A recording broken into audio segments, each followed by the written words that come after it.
Você já parou para pensar no que realmente mata na natureza? Não são as garras do leão, não são as presas da serpente, não é a velocidade do guepardo ou o veneno da aranha. O maior assassino da savana africana não tem forma, não tem som, não tem dentes. É invisível, é implacável. E está chegando agora mesmo. A seca extrema. Quando o sol transforma a terra em metal incandescente e os rios viram cicatrizes no chão, quando cada respiração queima os pulmões e cada passo levanta poeira de ossos antigos, a savana revela sua face mais brutal. Este não é um documentário sobre animais lutando entre si. É sobre todos eles lutando contra o mesmo inimigo ancestral, a ausência absoluta de água. E aqui está a verdade que vai mudar tudo o que você pensa sobre sobrevivência. Os animais que resistem a este inferno não são os mais fortes, são os mais geniais. São arquitetos de soluções que a engenharia humana levou milênios para começar a compreender. São bibliotecas vivas de conhecimento, testado por milhões de anos de agonia e adaptação. A savana africana, esse imenso teatro de poeira e luz, se prepara para sua transformação anual mais cruel. O que você vai testemunhar nas próximas páginas desta história não é ficção, não é metáfora. É a crônica real de uma guerra silenciosa, onde a inteligência vale mais que a força, onde a memória vale mais que a velocidade, onde um único gole de água pode ser a diferença entre dinastia e extinção. Imagine um lugar onde 150 dias passam sem uma única gota de chuva, onde a temperatura do solo ultrapassa 65 graus Celsius, onde rios que corriam há 3 meses agora são apenas fantasmas de barro rachado. A savana africana em seca extrema não é um ecossistema, é um teste, um exame final escrito pela própria evolução. E os que passam neste teste carregam segredos que podem salvar não apenas suas espécies, mas potencialmente a nossa própria civilização, cada vez mais sedenta em um planeta cada vez mais quente. Porque o que acontece aqui, neste laboratório de desespero e genialidade, é um ensaio do futuro que nos espera. Então aqui está a promessa deste documentário. Você vai descobrir que a sede não mata da forma que imagina. Ela revela. Ela força a inovação.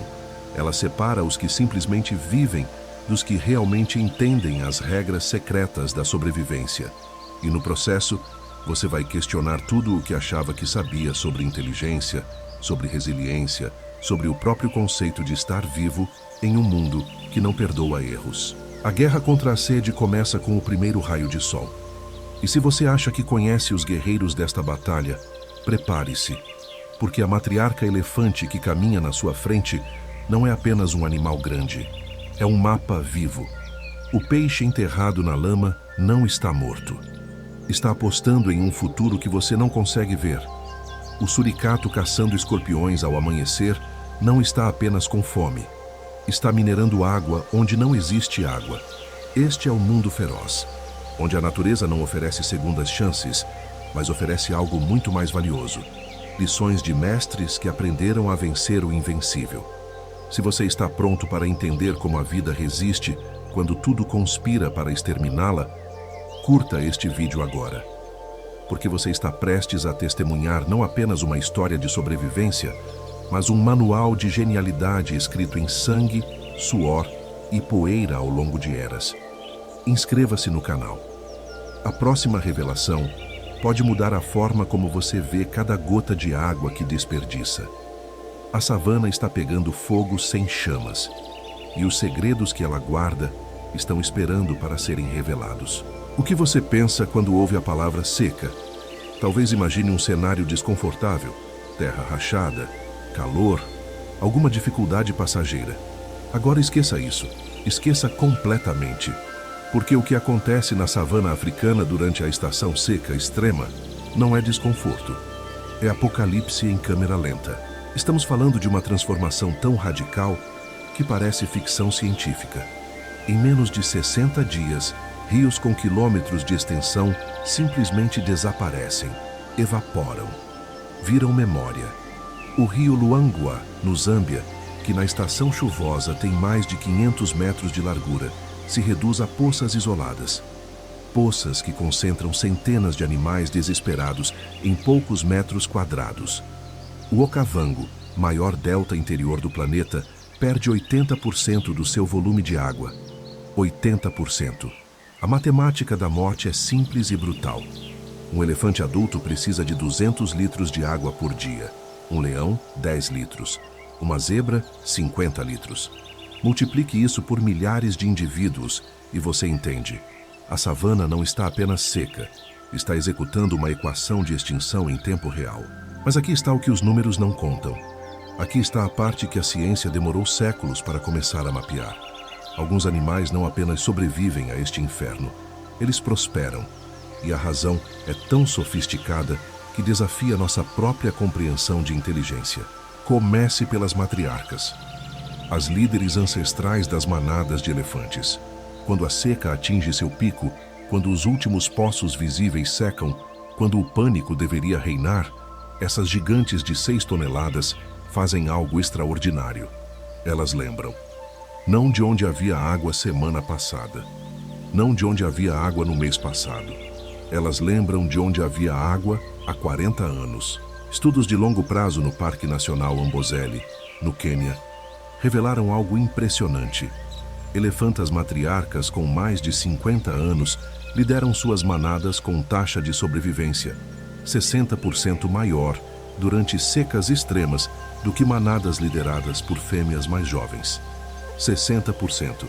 A diferença entre vida e morte é medida em décadas de memória. Essas matriarcas carregam mapas mentais de poços subterrâneos que talvez não tenham visto desde a juventude. Elas guiam suas famílias através de dezenas de quilômetros de terra estéril até depressões específicas no solo. E então começam a cavar.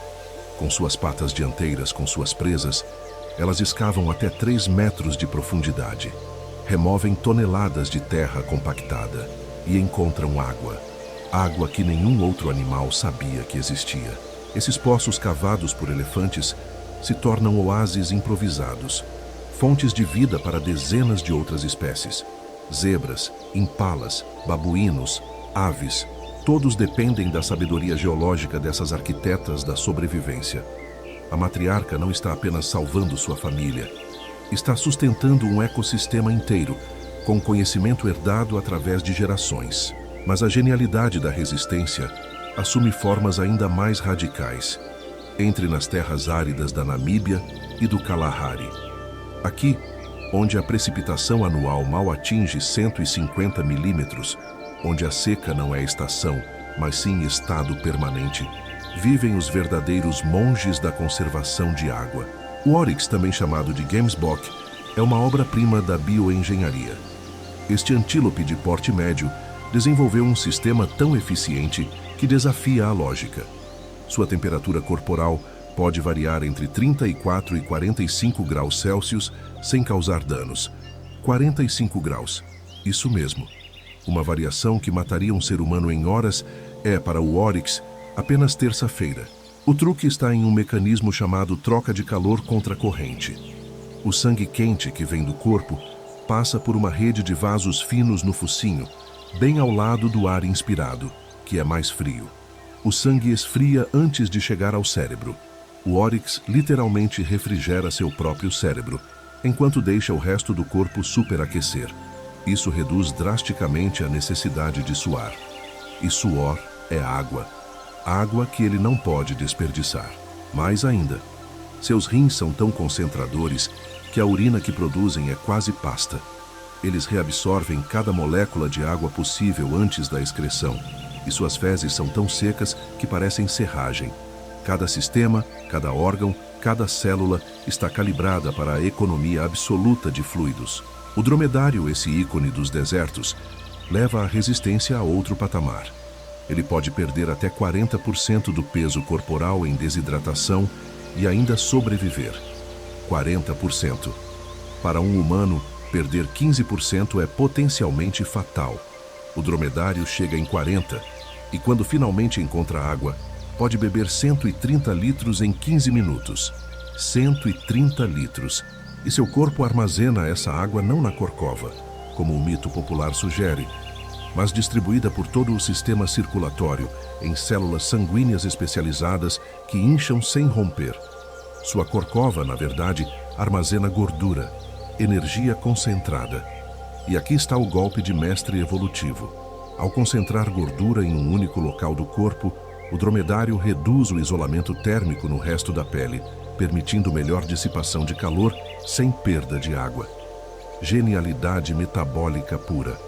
Essas adaptações não surgiram da noite para o dia.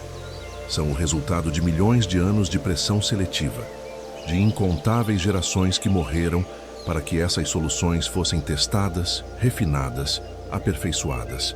A savana é um laboratório cruel, mas seus graduados são doutores em impossibilidade. E a função que todos esses mestres da sede desempenham vai além da própria sobrevivência. Eles são estabilizadores do ecossistema. Durante a seca, os elefantes não apenas cavam água para si mesmos, eles mantêm corredores abertos entre fragmentos de habitat, derrubam árvores que, ao cair, fornecem alimento acessível para herbívoros menores. Suas próprias fezes, ricas em sementes, replantam a savana para a próxima estação chuvosa. Os oryx e dromedários, ao sobreviverem onde outros morrem, mantêm as populações de predadores vivas. Um leão que consegue abater um oryx na seca extrema sobrevive para caçar zebras na estação de abundância. A cadeia alimentar não colapsa porque esses resistentes provêm o elo que faltaria.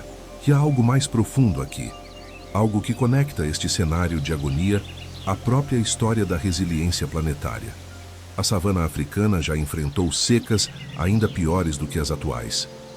Há 15 mil anos, durante o período conhecido como Último Máximo Glacial, as precipitações na África Oriental caíram a níveis catastróficos. Espécies inteiras desapareceram. Mas os ancestrais dos elefantes atuais, dos oryx, dos dromedários, sobreviveram. Como? Exatamente com as mesmas estratégias que vemos hoje. A memória hídrica, a eficiência renal extrema, a tolerância térmica impossível. Esses não são truques novos, são protocolos de sobrevivência testados através de eras geológicas. São a prova viva de que a evolução, quando pressionada ao limite, produz soluções de elegância assustadora. E isso nos leva à conexão que a maioria ignora. A savana em seca extrema não é uma anomalia distante, é um modelo, um espelho do que muitas regiões do planeta já estão se tornando. O Mediterrâneo enfrenta secas recordes. O sudoeste americano vê seus reservatórios evaporarem. O Brasil Central assiste seus aquíferos definharem. A savana não é uma exceção, é a regra que se expande. E os mestres da sede, essas criaturas que refinaram a arte de viver com quase nada, são mais do que sobreviventes curiosos. São professores, bibliotecas genéticas ambulantes. Cada um deles carrega em seu DNA soluções que cientistas tentam desesperadamente decifrar. Porque quando a água acabar também para nós, e ela vai acabar em muitos lugares, vamos precisar dessa sabedoria. A matriarca que cava o poço não está apenas lembrando onde a água estava. Está nos ensinando que conhecimento acumulado vale mais que força bruta. O oryx que regula sua temperatura cerebral não está apenas esfriando o cérebro, está nos mostrando que eficiência supera desperdício. O dromedário que concentra sua gordura não está apenas armazenando energia, está demonstrando que design inteligente não precisa de engenheiros. A savana árida é uma escola, e a seca é a professora mais rigorosa que existe. Não dá segunda chance, não aceita desculpas. Ou você aprendeu as lições da conservação absoluta, ou você se torna poeira. E os que estão aqui, resistindo sob um sol que derrete chumbo, passaram no teste mais difícil da natureza. Mas espere, porque até agora você viu poder, viu resistência, viu memória ancestral e eficiência metabólica, mas ainda não viu a verdadeira genialidade, porque a inteligência da sobrevivência não está apenas em aguentar a seca, está em trapacear a morte de formas que desafiam toda a lógica. Existe um peixe na savana africana que não deveria existir. Não deveria ser possível. Ele vive em lagos temporários que aparecem com as chuvas e desaparecem com a seca. Lagos que se tornam poças. Poças que se tornam lama. Lama que se torna pó. E quando não há mais uma única molécula de água líquida, quando tudo virou deserto de barro cozido, este peixe faz algo que parece mágica. Ele morre, mas não morre. O peixe pulmonado africano, Protopterus annectens, é um mestre da estivação, um processo de hibernação extrema tão radical que beira a ressurreição. Quando a água do seu lago começa a evaporar, ele não entra em pânico. Ele se prepara, cava uma toca vertical na lama, usando movimentos serpentinos do corpo, descendo até 60 centímetros de profundidade. E ali, enquanto a lama ainda está úmida, ele se enrola em posição fetal. Então seu corpo começa a secretar um muco especial, um biopolímero que endurece em contato com o ar, formando um casulo completo ao redor dele, um sarcófago orgânico. Esse casulo é poroso o suficiente para permitir trocas gasosas mínimas, mas impermeável o bastante para reter a pouca umidade que resta. É uma cápsula de sobrevivência feita do próprio corpo. E então ele desliga. Seu metabolismo cai 96%. 96%. Seu coração bate talvez uma vez a cada minuto. Sua respiração praticamente para. Ele não está vivo da forma que entendemos vida, mas também não está morto. Está em um estado intermediário suspenso entre existência e não existência, e pode permanecer assim por até 4 anos. 4 anos enterrado em barro duro como concreto, esperando a chuva que talvez nunca venha. Mas quando vem, quando a primeira água toca o solo rachado e começa a amolecer a lama, algo extraordinário acontece. O casulo se dissolve. O peixe desperta. Em questão de horas, seu metabolismo retorna ao normal. Em dias, ele está nadando, caçando, reproduzindo, como se nada tivesse acontecido, como se não tivesse passado anos morto-vivo sob a terra. Cientistas estudando este fenômeno descobriram que durante a estivação, o peixe pulmonado quebra suas próprias proteínas musculares para sobreviver. Ele literalmente se devora por dentro, catabolizando massa muscular para manter o cérebro e órgãos vitais minimamente funcionais. E quando acorda, reconstrói tudo, regenera o que perdeu. É autofagia controlada. É morte parcial reversível. É um código biológico que a medicina humana mal começou a compreender. E aqui está o que isso significa. Esse peixe absurdo, esse mestre do impossível, carrega em suas células as respostas para perguntas que fazemos em hospitais. Como preservar órgãos por longos períodos? Como reduzir danos por falta de oxigênio? Como induzir estados de metabolismo reduzido em pacientes críticos? O peixe pulmonado não sabe que está ensinando medicina regenerativa. Ele só sabe sobreviver. Mas a genialidade criativa da seca não termina debaixo da terra. Ela acontece também na superfície, nos comportamentos que parecem desesperados, mas são, na verdade, exemplos de inovação sob pressão. Os suricatos do Kalahari enfrentam um problema matemático mortal. Eles são pequenos, queimam energia rápido, precisam de água. Mas em plena seca não há água livre, nenhuma, nem poças, nem orvalho suficiente. Então eles mineram umidade de onde ela ainda existe, dentro de suas presas. Escorpiões, aranhas, larvas de besouros. Essas criaturas do deserto, ironicamente, têm corpos relativamente ricos em fluidos. Um escorpião é 60% água. E os suricatos, esses caçadores cooperativos, se tornaram especialistas em caça noturna de artrópodes justamente por isso. Não é apenas sobre calorias, é sobre hidratação por procuração. Mas há uma inteligência adicional aqui. Suricatos aprenderam a remover o ferrão dos escorpiões, com precisão cirúrgica, antes de consumir a presa. Eles batem o escorpião contra rochas ou areia, atordoam, então arrancam o télson venenoso com os dentes. É uma habilidade ensinada por gerações. Filhotes observam adultos, praticam em escorpiões mortos, aprendem o timing, a força, o ângulo. É cultura material passada adiante. É tecnologia de sobrevivência transmitida não por genes, mas por educação. E funciona.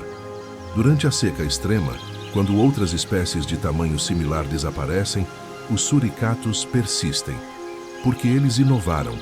transformaram veneno em nutrição, converteram perigo em recurso hídrico, pegaram o que a seca oferecia, que eram apenas criaturas tóxicas, e fizeram disso o suficiente.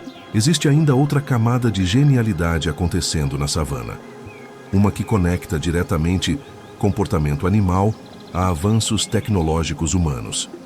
E essa ponte está mudando a forma como entendemos inovação.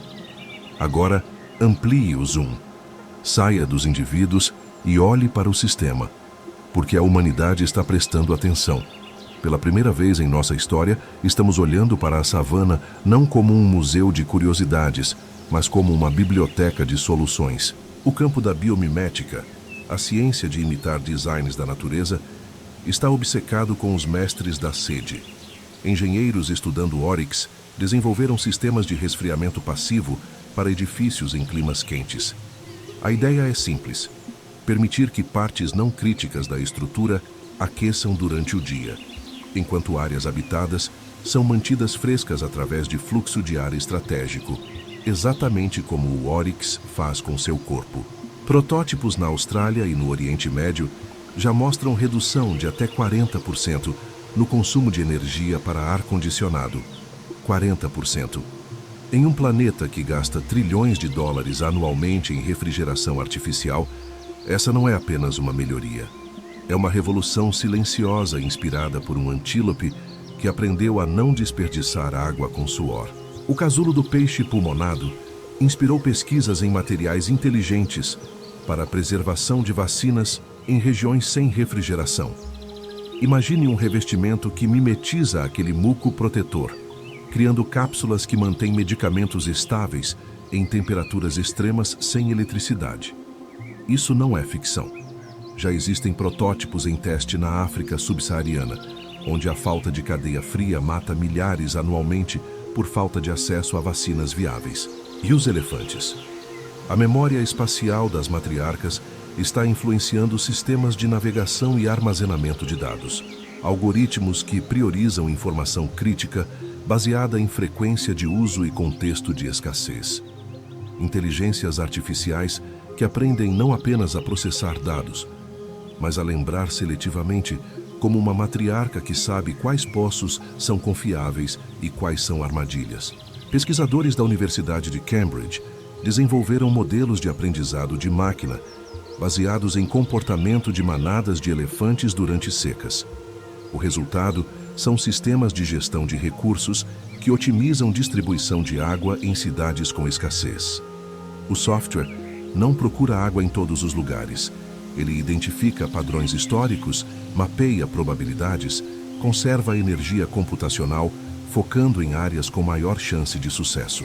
Exatamente como uma matriarca faz, ao liderar sua família através do deserto.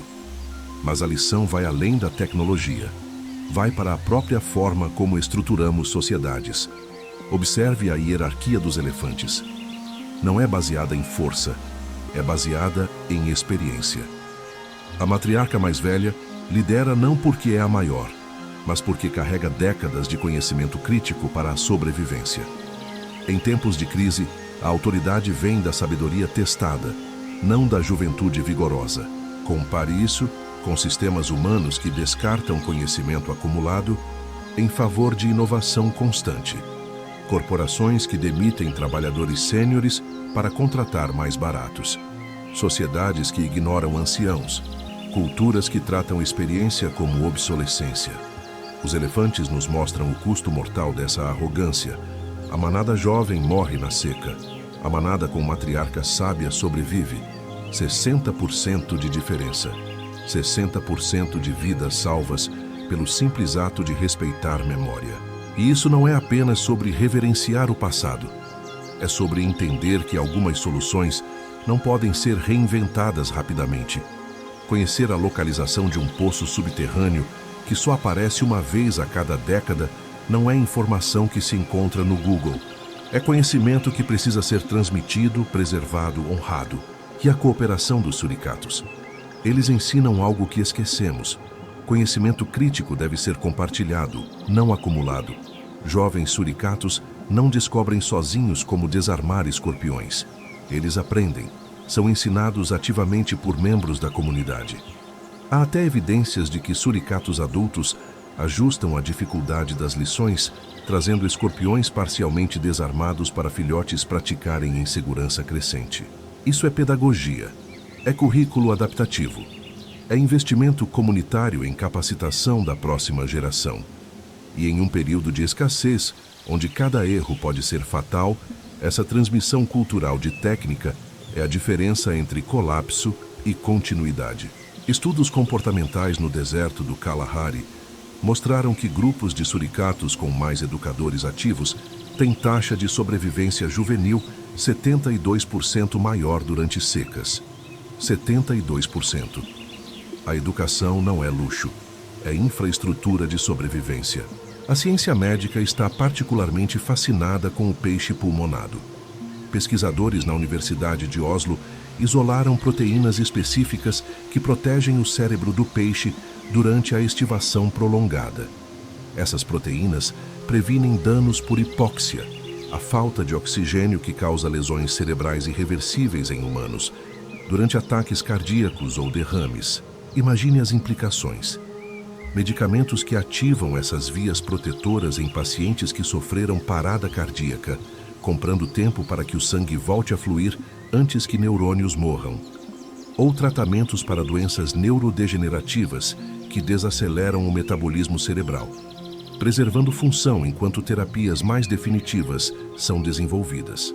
O peixe enterrado na lama do Zambeze não sabe que pode estar segurando a chave para salvar vítimas de AVC em Tóquio ou Manhattan, mas está.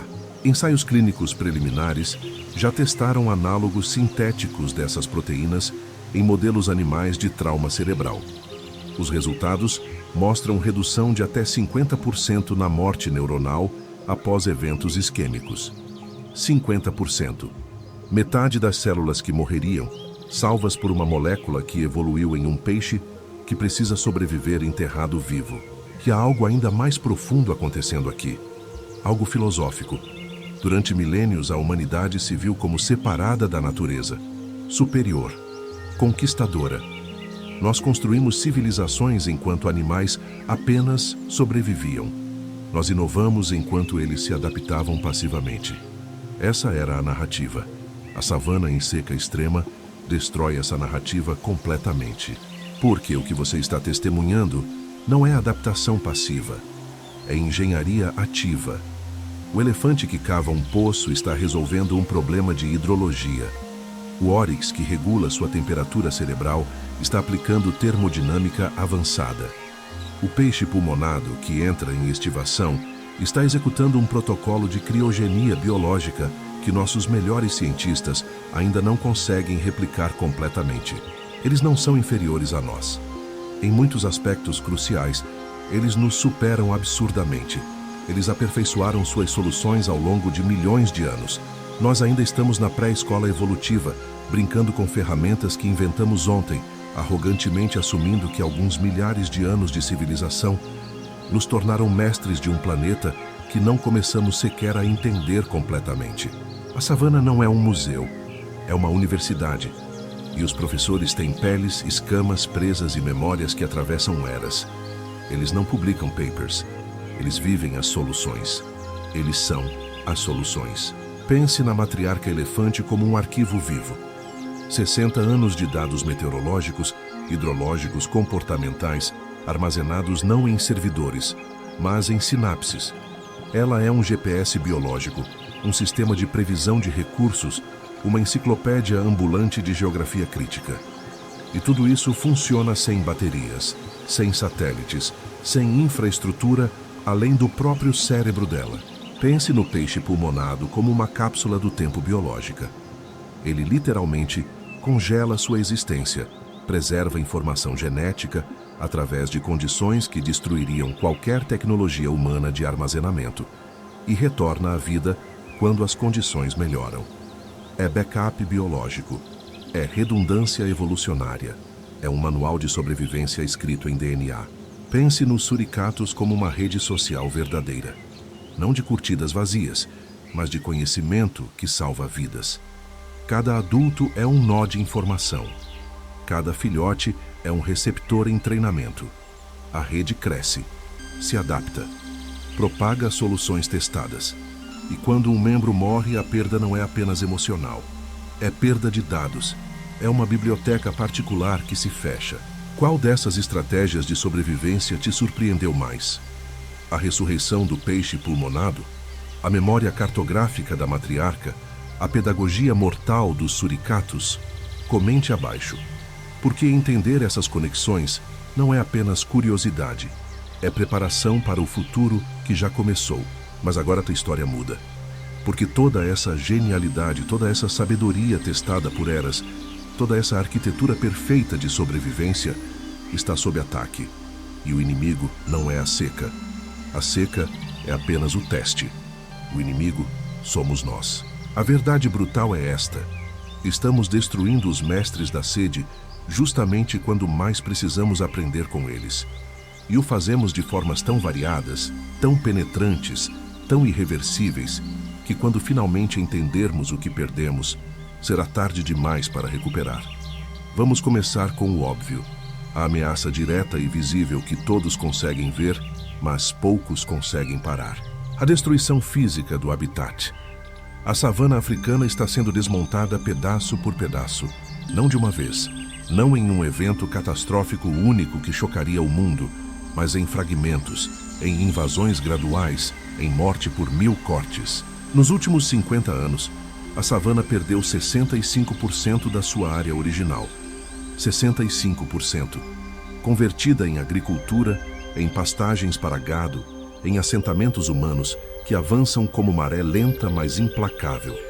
E cada hectare que desaparece não é apenas terra, é corredor migratório, é rota ancestral, é caminho que elefantes percorreram por milênios em busca de água durante a seca.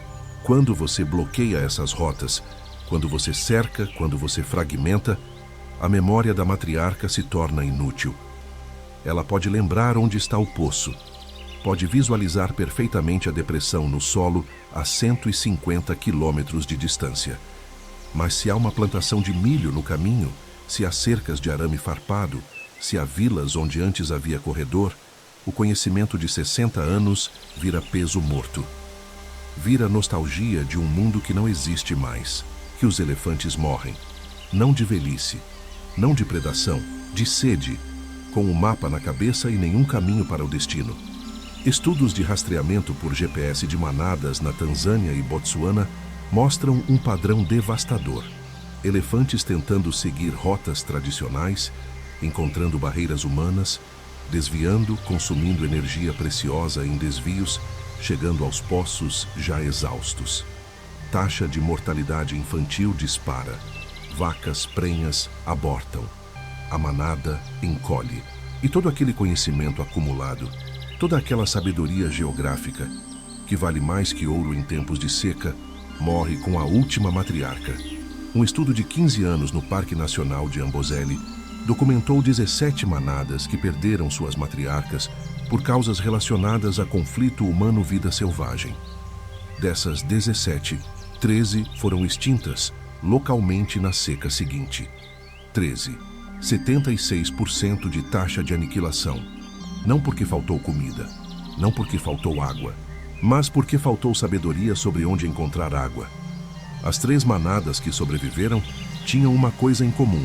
Foram adotadas por matriarcas de grupos vizinhos que ainda possuíam conhecimento das rotas.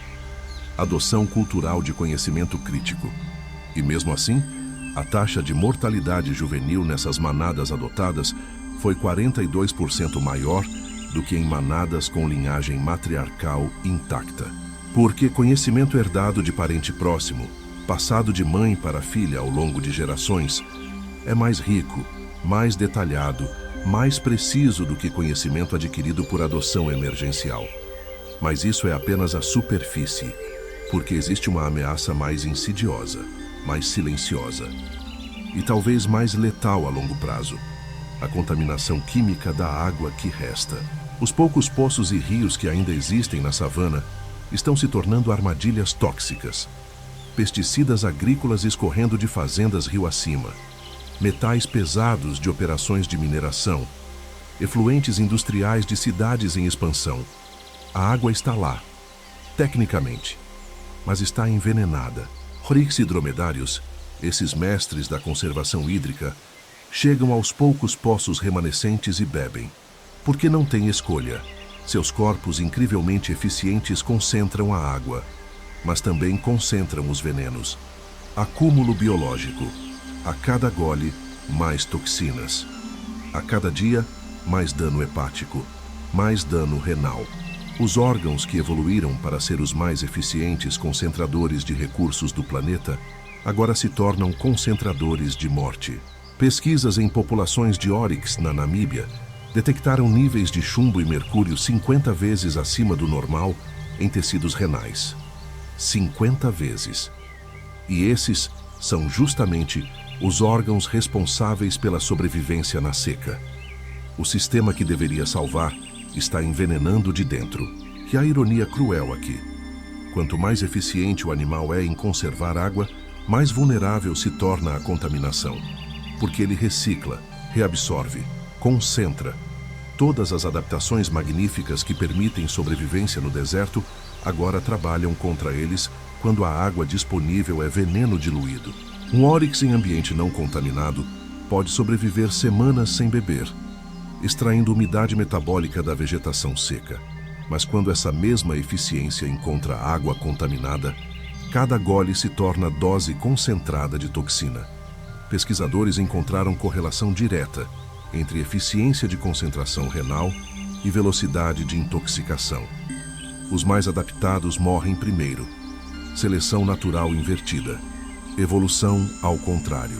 Os peixes pulmonados enfrentam um dilema similar.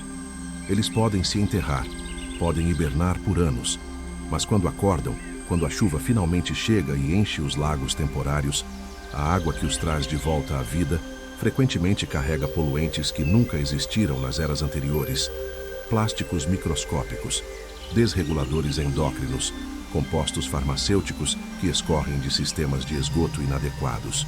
E seus corpos, projetados para lidar com escassez extrema, com calor brutal, com falta de oxigênio, não têm defesa contra a química sintética. Eles acordam do sono da morte para encontrar um mundo que sua evolução não os preparou para enfrentar. Taxa de mortalidade pós-estivação aumentou 300% em populações próximas a centros urbanos. 300%. Eles sobrevivem 4 anos enterrados vivos apenas para morrer envenenados quando renascem. Estudos no rio Limpopo, fronteira entre África do Sul e Zimbábue, mostraram algo aterrorizante. Peixes pulmonados que completam estivação com sucesso, que acordam com metabolismo funcional, que começam a se alimentar normalmente, morrem em média 12 dias após reemergência. 12 dias. Autópsias revelam colapso hepático agudo. Seus fígados, que processaram toxinas metabólicas autogeradas durante anos de hibernação, não conseguem lidar com carga adicional de poluentes externos. O órgão que os salvou da morte por estivação falha quando confrontado com contaminação humana. Mas espere, porque ainda há uma terceira ameaça. E esta é talvez a mais trágica, porque é motivada não por necessidade, mas por ganância pura. A exploração direta, a pirataria de recursos vivos. Elefantes morrem aos milhares por seus marfins, não para a sobrevivência humana, para luxo, para vaidade, para estatuetas decorativas e teclas de piano. Uma matriarca que carrega 60 anos de conhecimento sobre hidrologia da savana é reduzida a 15 quilos de marfim vendidos no mercado negro. Todo aquele conhecimento, toda aquela memória que sustentaria gerações, perdida porque alguém quer um bracelete. E não é apenas sobre números, é sobre qual elefante morre. Porque caçadores não escolhem aleatoriamente, eles miram nos maiores, nos mais velhos, naqueles com presas mais impressionantes, ou seja, exatamente nas matriarcas, exatamente nas portadoras de conhecimento crítico. Cada matriarca abatida não destrói apenas um indivíduo, destrói uma biblioteca e condena a manada órfã a taxas de mortalidade que podem chegar a 80% na próxima seca severa. 80%. Você não está matando um elefante. Está matando 40 elefantes que morrerão de sede sem o conhecimento que ela carregava. Dados do programa Elephants Without Borders revelam que entre 2010 e 2018, Botsuana perdeu 15% de sua população de elefantes para a caça ilegal. Mas aqui está o detalhe que congela. 89% dos elefantes abatidos eram fêmeas com mais de 40 anos. 89%. Não foi perda populacional aleatória, foi genocídio cultural direcionado. Foi queima seletiva das páginas mais valiosas da biblioteca. Peixes pulmonados estão sendo coletados em massa, para aquários exóticos e pesquisa médica mal regulamentada. Populações inteiras de lagos temporários desaparecem em uma única temporada de coleta. E cada peixe removido carrega em seu DNA soluções potenciais para a medicina humana, que talvez nunca sejam estudadas adequadamente, porque a população colapsou antes que pudéssemos fazer a pesquisa direito. No Malawi, comerciantes exportam ilegalmente até 30 mil peixes pulmonados anualmente para mercados asiáticos e europeus. Lagos que sustentavam populações por milênios ficam vazios em 3 anos de coleta intensiva. E esses peixes têm taxa de reprodução lenta. Maturidade sexual aos 4 anos. Postura pequena. Recuperação populacional leva décadas. Décadas que o comércio não espera. Suricatos enfrentam captura para comércio ilegal de animais de estimação. Turistas acham fofo. Querem levar para casa. Não entendem que cada suricato removido de um grupo cooperativo enfraquece a rede de conhecimento. Menos educadores, menos vigias, menos caçadores experientes. O grupo inteiro sofre. E em ambiente de seca extrema, onde margem de erro é zero, essa perda pode significar colapso total. Agora amplie a perspectiva. Conecte os pontos. Porque todas essas ameaças não existem isoladamente. Elas se multiplicam, se amplificam. Habitat fragmentado. Força elefantes a rotas mais longas. Rotas mais longas aumentam necessidade de água. Água contaminada enfraquece sistemas renais. Sistemas renais comprometidos reduzem capacidade de conservar água. Capacidade reduzida aumenta a dependência de fontes hídricas mais frequentes. Fontes mais frequentes significam mais exposição a caçadores. Mais exposição significa mais matriarcas mortas. Mais matriarcas mortas significa conhecimento perdido. Conhecimento perdido significa mais mortes na próxima seca. É um ciclo de feedback negativo, uma espiral de morte. E está acontecendo em tempo real em toda a savana africana. E aqui está a parte que deveria congelar seu sangue. Isso não é problema apenas dos animais, é nosso problema. Diretamente, porque a savana está nos mostrando o nosso futuro. As secas que ela enfrenta estão se tornando nossas secas. O dia zero de água que a cidade do Cabo quase atingiu em 2018. Os reservatórios vazios da Califórnia. Os aquíferos esgotados do Brasil Central. As torneiras secas de Chennai, na Índia. Tudo isso são ecos da seca perpétua da savana chegando às cidades humanas. Relatório da ONU de 2023 projeta que até 2050, 5 bilhões de pessoas viverão em regiões com escassez severa de água. 5 bilhões. 2/3 da humanidade enfrentando o mesmo teste que a savana aplica há milhões de anos. E quando chegarmos ao ponto onde precisaremos aplicar as lições dos mestres da sede, quando precisarmos desesperadamente daquela biomimética, daquele conhecimento sobre conservação extrema de água, sobre navegação em escassez, sobre sobrevivência quando cada gota conta, teremos queimado os livros. Teremos exterminado os professores. Teremos destruído as únicas criaturas no planeta que já resolveram os problemas que estamos começando a enfrentar. Pense na metáfora. Imagine que você está prestes a fazer uma prova impossível. Uma prova de sobrevivência literal. E existe uma biblioteca com todos os cadernos de alunos que passaram nessa prova nos últimos milhões de anos. Cadernos com soluções testadas, com erros marcados, com atalhos descobertos através de tentativa, erro e morte. E o que fazemos? Incendiamos a biblioteca, rasgamos os cadernos, matamos os poucos alunos veteranos que sobreviveram. E então, quando a prova chega, quando a seca chega à nossa porta, Quando nossas cidades enfrentam colapso hídrico, nos perguntamos por que não estamos preparados. A matriarca elefante abatida por marfim não era um animal. Era um arquivo de dados de navegação de recursos em ambiente hostil. O óryx envenenado por água contaminada não era só antílope. Era um protótipo vivo de eficiência térmica e hídrica. O peixe pulmonado coletado ilegalmente não era pet exótico. Era um laboratório ambulante de medicina regenerativa e suspensão metabólica.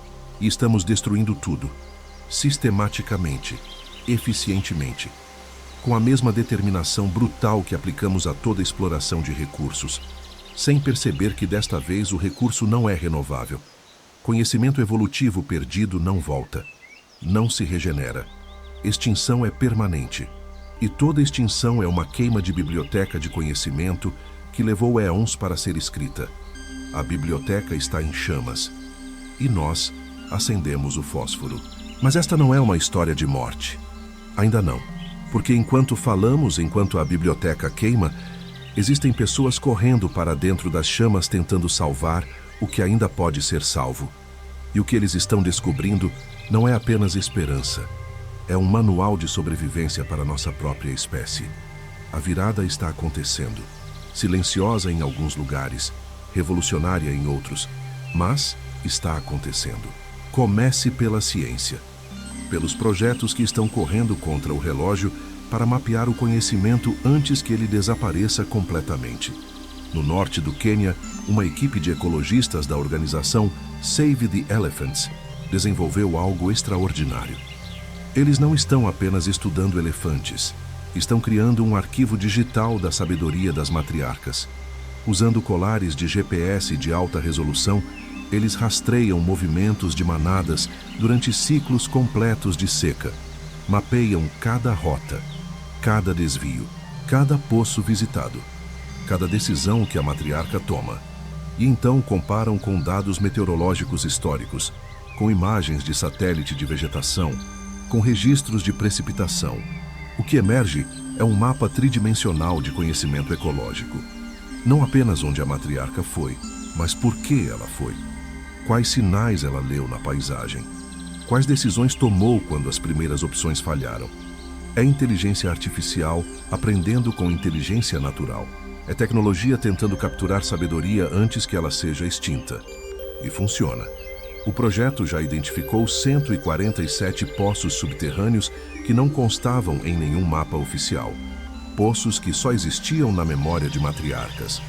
Agora essas localizações estão sendo usadas para planejar corredores de conservação, para proteger rotas críticas, para garantir que mesmo se uma matriarca morrer, o conhecimento dela não morra completamente.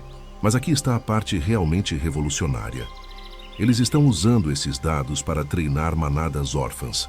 Elefantes jovens que perderam suas matriarcas antes de aprender as rotas estão sendo equipados com colares que emitem sinais quando se aproximam de áreas críticas identificadas no banco de dados. Rangers, então, direcionam essas manadas para os poços, essencialmente ensinando-os manualmente o que a matriarca teria ensinado naturalmente. É transmissão cultural assistida por tecnologia. É herança artificial de conhecimento ancestral. E os resultados iniciais são promissores. Das 6 manadas órfãs incluídas no programa piloto entre 2019 e 2023, 5 sobreviveram à seca extrema de 2022. Comparado com taxa histórica de 24% de sobrevivência para manadas órfãs, isso é mudança de jogo. Na Namíbia, outro projeto está focado nos mestres silenciosos, os Oryx. A Universidade da Namíbia estabeleceu estações de monitoramento em zonas críticas do deserto. Câmeras termográficas rastreiam Oryx durante os picos de calor. Sensores medem temperatura ambiente, temperatura do solo, umidade relativa. E o que descobriram está transformando a arquitetura em climas quentes. Oryx não apenas toleram calor, eles o gerenciam ativamente através de comportamento. Durante as horas mais quentes do dia, eles se posicionam de forma que o sol atinja apenas a parte superior do corpo, minimizando a área de exposição. Eles orientam-se sempre em ângulos que maximizam sombra corporal sobre órgãos vitais. e ajustam esse ângulo continuamente conforme o Sol se move. Arquitetos estão usando esses dados para desenvolver edifícios adaptativos, estruturas que ajustam painéis externos automaticamente para otimizar sombra e fluxo de ar, mimetizando o comportamento postural do Oryx. Protótipos em Dubai já demonstram redução de 38% em carga térmica interna, sem uso de ar-condicionado. 38%. Em uma região onde refrigeração consome 60% da energia elétrica total, isso não é melhoria incremental. É transformação sistêmica inspirada por um antílope que aprendeu a não desperdiçar recursos. E há mais. Pesquisadores isolaram o gene responsável pela tolerância térmica cerebral do Oryx. Estão estudando sua expressão, sua regulação, porque se conseguirmos entender completamente como funciona, as implicações vão além de arquitetura. Imagine tratamentos para vítimas de insolação severa. Medicamentos que ativam temporariamente vias de proteção cerebral similares às do Oryx, prevenindo danos permanentes durante emergências de hipertermia. Ou equipamentos de proteção para trabalhadores em ambientes extremos, usando materiais que replicam as propriedades isolantes da pelagem do Oryx, que reflete até 85% da radiação solar, enquanto permite dissipação de calor metabólico. Os peixes pulmonados, esses mestres da ressurreição, estão no centro de talvez a pesquisa mais ambiciosa de todas. O Instituto Max Planck de Biologia Molecular na Alemanha estabeleceu programa colaborativo com universidades em Moçambique e Zâmbia. O objetivo é sequenciar e mapear completamente os mecanismos moleculares da estivação. Não apenas quais genes são ativados, mas como toda a cascata de eventos celulares é orquestrada. E estão encontrando maravilhas. Durante a estivação, o peixe pulmonado não apenas desacelera metabolismo, ele reorganiza prioridades celulares. Proteínas que normalmente mantêm músculos são desviadas para proteger neurônios. Mitocôndrias, as usinas de energia das células, entram em modo de eficiência extrema, produzindo apenas o ATP absolutamente necessário. E mais impressionante, mecanismos de reparo de DNA se ativam continuamente, corrigindo danos que acumulariam durante anos de metabolismo reduzido. É manutenção preventiva molecular. É o corpo se autopreservando em nível que desafia nossa compreensão de biologia, que a medicina está prestando atenção.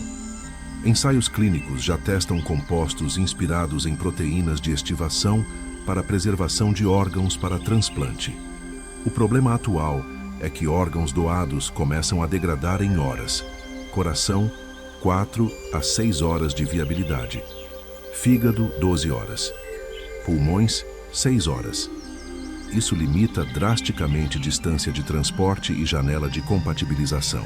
Mas se conseguirmos induzir estado metabólico similar à estivação em órgãos preservados, essas janelas se expandem.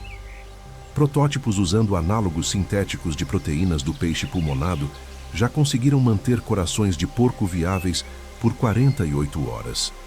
48 horas versus 6. Isso significa que um coração doado em Lisboa poderia salvar uma vida em Tóquio. Significa que podemos acabar com listas de espera regionais e criar rede global de transplantes. Um peixe que se enterra em lama podre pode estar salvando vidas humanas em salas cirúrgicas do outro lado do mundo. E ele não faz ideia disso. Ele só sabe que quando a água seca, você hiberna e espera. Mas ciência e tecnologia são apenas parte da solução. Porque você pode ter todos os dados, todas as inovações, toda a biomimética do mundo e ainda assim perder a guerra se não mudar mentalidade, se não transformar valores. E essa transformação está acontecendo em nível comunitário. No Botsuana, comunidades que tradicionalmente viam elefantes como pragas agrícolas estão sendo educadas sobre o valor econômico do conhecimento ecológico. Não valor abstrato, valor monetário direto. Turismo de observação de vida selvagem gera 240 milhões de dólares anuais para o país. 240 milhões. E elefantes são a atração principal. Mas mais especificamente, manadas lideradas por matriarcas experientes são mais previsíveis, mais acessíveis a turistas, mais valiosas para operadores de safari. Então, comunidades locais estão recebendo porcentagem direta de receita turística proporcional à saúde das manadas em suas regiões. Quanto mais matriarcas vivas, quanto mais rotas estáveis, quanto menos conflito humano-elefante, maior o pagamento. É capitalização de conhecimento ecológico. É transformar sabedoria ancestral de elefantes em benefício econômico tangível para humanos. E funciona. Taxa de caça ilegal em áreas com programa de compartilhamento de receita caiu 62% em 5 anos. Porque agora um elefante vivo, especialmente uma matriarca velha e sábia, vale mais financeiramente do que marfim no mercado negro. Você mudou o incentivo. Você alinhou o interesse humano com sobrevivência animal. Projetos similares estão sendo replicados no Quênia, na Tanzânia, no Zimbábue. E não se limitam a elefantes. Áreas com populações saudáveis de oryx estão atraindo pesquisadores e ecoturistas interessados em observar adaptações extremas. Cada grupo de pesquisa paga taxas, cada turista paga guias locais. O oryx se torna ativo econômico vivo. É mudança de paradigma. De ver animais como competidores por recursos para vê-los como geradores de recursos. De vê-los como obstáculos para vê-los como soluções. E há algo mais profundo acontecendo. Algo cultural. Algo que toca o núcleo de como nos vemos em relação ao mundo natural. Cada vez mais educadores ambientais estão usando a narrativa dos mestres da sede não apenas para ensinar sobre animais, mas para ensinar sobre humildade. Escolas em regiões áridas da África, Ásia e Américas estão incorporando estudos de caso de elefantes, oryx e peixes pulmonados em currículos. Não em aulas de biologia apenas, em aulas de ética, de filosofia, de design thinking. Porque a lição não é apenas que elefantes são inteligentes. É que inteligência assume formas que não reconhecemos quando estamos obcecados com nossa própria versão dela. A matriarca, que lembra de um poço por 60 anos, está demonstrando capacidade cognitiva que muitos humanos não possuem. O oryx, que regula a temperatura cerebral, está aplicando física que engenheiros levaram séculos para formalizar. O peixe pulmonado, que entra em estivação, está executando bioquímica, que laboratórios de ponta ainda não replicam completamente. Eles não são inferiores, são diferentes, e em muitos aspectos, superiores justamente nas áreas onde falhamos mais espetacularmente. Conservação, paciência, respeito por limites, transmissão de conhecimento crítico, programas educacionais no Arizona, região com escassez hídrica severa, estão usando o oryx como modelo de eficiência. Estudantes calculam quanta água um humano desperdiça em comparação com oryx de peso corporal equivalente. Os números são humilhantes. Um humano de 70 quilos consome, em média, 150 litros de água diariamente, considerando uso direto e indireto. Um oryx de peso similar sobrevive com menos de 2 litros em períodos de seca, 75 vezes mais eficiente. E a lição penetra de forma que palestras abstratas sobre conservação nunca penetraram, porque não é a autoridade humana dizendo para economizar água. É a realidade brutal de que um antílope é 75 vezes melhor nisso do que nós. Isso gera humildade, e humildade gera abertura para aprender, e aprender gera mudança.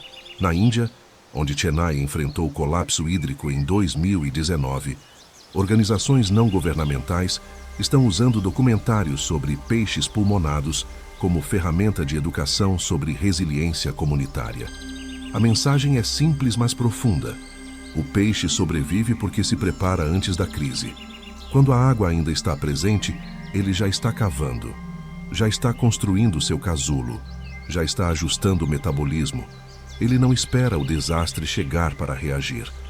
Compare com cidades que só discutem gestão de água quando reservatórios estão em 10% de capacidade, que só implementam racionamento quando já é emergência, que só buscam soluções quando a torneira seca. O peixe é mais inteligente. Ele antecipa, planeja, investe em resiliência antes que seja tarde demais. E comunidades estão respondendo. Bairros em Chennai agora têm programas de captação de água de chuva, inspirados na lógica de estivação. Não apenas coletar água quando chove, mas armazená-la de formas que minimizam evaporação, que permitem uso ao longo de meses, que transformam abundância temporária em segurança duradoura. É biomimética comportamental. Não estamos copiando biologia do peixe. Estamos copiando sua estratégia, sua filosofia de sobrevivência. E funciona. Bairros com sistemas inspirados em estivação mantiveram acesso à água não potável para uso sanitário mesmo durante o pico da crise, enquanto áreas sem esses sistemas enfrentaram seca total. Mas talvez a mudança mais significativa esteja acontecendo em nível de política e planejamento de longo prazo. A União Africana estabeleceu em 2021 a iniciativa de corredores de vida selvagem transfronteiriços. O objetivo é ambicioso: conectar áreas protegidas através de fronteiras nacionais, criando rotas contínuas para a migração de grandes mamíferos. Que o planejamento desses corredores não está sendo feito apenas por humanos. Está sendo informado diretamente por dados de movimento de elefantes. As rotas que matriarcas usam, mesmo atravessando territórios humanos, estão sendo mapeadas e, onde possível, protegidas legalmente. É reconhecimento formal de que elefantes sabem melhor, que 60 anos de memória de matriarca superam qualquer análise de gabinete sobre onde um corredor deveria estar. Você não desenha a rota e força elefantes a usá-la. Você observa onde elefantes vão há gerações e protege essa rota. 5 corredores já foram estabelecidos, conectando Quênia-Tanzânia, Botsuana-Zimbábue, Namíbia-Angola, Zâmbia-Malawi e África do Sul-Moçambique. Somados, são mais de 80 mil quilômetros quadrados de área protegida ou semi-protegida, permitindo o movimento de megafauna através de paisagens que antes eram fragmentadas. E os primeiros resultados são encorajadores. Monitoramento por satélite mostra manadas usando corredores para acessar áreas de forrageamento sazonais que estavam isoladas há décadas. Taxa de conflito humano-elefante caiu em regiões onde corredores oferecem alternativas a rotas que atravessavam vilas. E mortalidade por seca em manadas que usam corredores é 31% menor do que em manadas ainda isoladas em fragmentos. 31%. Isso é quantificação direta do valor da conectividade, do valor de respeitar conhecimento ecológico ancestral. Há também investimento crescente em dessalinização e purificação de água contaminada em pontos críticos. Porque se não conseguimos evitar a poluição, pelo menos podemos tratá-la antes que mate. Organizações de conservação no Quênia instalaram sistemas solares de filtragem em 17 pontos de água frequentados por vida selvagem. Os sistemas removem metais pesados, filtram microplásticos, neutralizam certos pesticidas. Não são soluções completas, mas reduzem carga tóxica significativamente. E os animais usam. Oryx que antes evitavam certas fontes contaminadas, agora retornam a elas após instalação de filtragem. Como eles sabem? Provavelmente olfato, mudança sutil em química da água. Mas eles sabem e ajustam comportamento. É intervenção humana corretiva. É admitir que quebramos o sistema e tentar consertar em tempo real, enquanto ainda temos mestres vivos para se beneficiar do conserto. Mas nem tudo é tecnologia e infraestrutura. Algumas soluções são surpreendentemente simples, surpreendentemente humanas. No norte da Tanzânia, comunidades Maasai estão revivendo práticas ancestrais de gestão de água que foram abandonadas durante décadas de modernização. Cisternas tradicionais cavadas em rocha, barragens de pedra em leitos de rios sazonais, técnicas que seus avós usavam e que, ironicamente, mimetizam exatamente o que elefantes fazem ao cavar poços. A diferença é a escala. Elefantes cavam para suas manadas. Maasai estão cavando para comunidades inteiras e para a vida selvagem que compartilha o território. Não é ou humanos ou animais. É humanos e animais, reconhecendo que dependem dos mesmos recursos e que cooperação é mais inteligente que competição. Algumas dessas cisternas agora sustentam não apenas vilarejos, mas funcionam como pontos de água críticos durante seca extrema. E os próprios Masai reportam que vida selvagem, incluindo elefantes, usa essas fontes. Há relatos de matriarcas guiando manadas diretamente para cisternas Masai durante picos de seca, como se soubessem que ali haveria água mesmo quando fontes naturais secaram. Como elas sabem? Talvez memória de gerações anteriores que observaram humanos cavando, talvez reconhecimento de padrões na paisagem, ou talvez apenas desespero que leva à experimentação, mas funciona e cria vínculo. Maasai, vendo elefantes bebendo de cisternas que eles cavaram com as próprias mãos, desenvolvem senso de responsabilidade compartilhada, de custódia conjunta de recursos. Isso muda atitudes, reduz hostilidade, transforma coexistência de conflito em coexistência de cooperação. E essa narrativa, essa mudança de ver animais como competidores para vê-los como parceiros na sobrevivência, está se espalhando. Está sendo amplificada por mídia, por documentários, por campanhas educacionais, mas também por algo mais poderoso, por experiência direta, por pessoas vendo com próprios olhos que quando você protege a matriarca, quando você limpa a água, quando você abre o corredor, tanto humanos quanto animais prosperam. Não é caridade, não é altruísmo abstrato, é reconhecimento pragmático de que estamos no mesmo barco, ou melhor, na mesma savana sob o mesmo sol brutal, lutando contra a mesma sede assassina. E os que têm soluções, independente de serem humanos ou elefantes ou peixes enterrados em lama, devem ser valorizados, protegidos, aprendidos. Porque quando a última matriarca morrer, quando o último peixe pulmonado for capturado, quando o último óryx sucumbir à água envenenada, não perdemos apenas espécies, perdemos professores. Perdemos soluções testadas por tempo que nenhum laboratório pode replicar em décadas de pesquisa. Perdemos aliados na única guerra que realmente importa. A guerra contra a escassez. A guerra pela sobrevivência em um planeta cada vez mais sedento. E essa percepção, essa compreensão de que não somos os únicos inteligentes, não somos os únicos com soluções, não somos os únicos dignos de sobreviver, está finalmente, lenta, mas inegavelmente, mudando como agimos. A biblioteca ainda está queimando, mas há pessoas correndo para dentro dela. Há pessoas salvando páginas. Há pessoas aplicando o conhecimento antes que seja tarde demais. E talvez, apenas talvez, ainda há tempo suficiente para aprender as lições antes que a prova final chegue para todos nós.